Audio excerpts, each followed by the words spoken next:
மாவீரர் Alexander. So மாவீரர் Alexander பார்த்தீங்கன்னா, அவர் வாழ்ந்த காலத்தில் வந்து கிட்டத்தட்ட பாதி உலகத்தை வந்து ஜெயிச்சாரு. அவர் வந்து ஒவ்வொரு நாட்டுக்கும் போர் தொடுக்கும் போது என்ன பண்ணுவாராம், ஒரு வேர்ல்டு மேப்பில் பார்த்தீங்கன்னா ரேண்டமாக வந்து ஒரு இடத்துல இருந்து கை வைப்பார். ஸோ கை வச்சுட்டு தன்னோட அந்த நாட்டுக்கு பார்த்தீங்கன்னா தன்னோட போர் வீரர்களோட தன்னோட படை வீரர்களோட பார்த்தீங்கன்னா பெரிய பெரிய கப்பல் வந்து பெரிய பெரிய ஆயுதங்களாக வச்சுட்டு பெரிய பெரிய கப்பலை வந்து போவார், கடல் வழியாக வந்து போவார். அப்படி போகும்போது ஒரு எந்த நாட்டுக்கு போர் தொடுக்கிறாரோ அந்த நாட்டில் நான் ஃபஸ்ட்டு இறங்கிடுவார். அந்த நாட்டோட கடற்கரையில் இறங்கி அவர் ஃபஸ்ட்டு என்ன பண்ணுவார்னா, அவர் கொண்டு வந்த பெரிய பெரிய கப்பல்லாம் இருக்கே அது எல்லாத்தையும் வந்து தீ வச்சு எரிச்சிருவாரா. ஸோ நம்ம இங்கேருந்து போகணுன்னா, இங்கேருந்து நம்ம வீட்டுக்கு போகணுன்னா எதிரி நாட்டோட கப்பலை தான் நம்ம வீட்டுக்கு போகணும். ஸோ நம்ம கண்டிப்பாக ஜெயிச்சு தான் வீடு திரும்பணும்.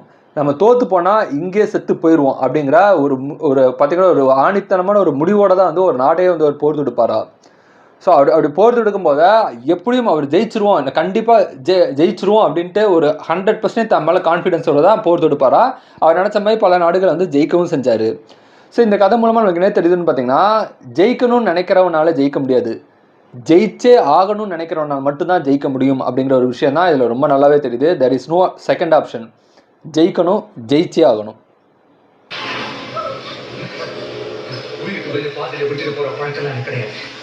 என்ன பொறுத்த வரைக்கும் இறங்கிட்டோம்னா ஜெயிக்கணும், ஜெயிச்சே ஆகணும்.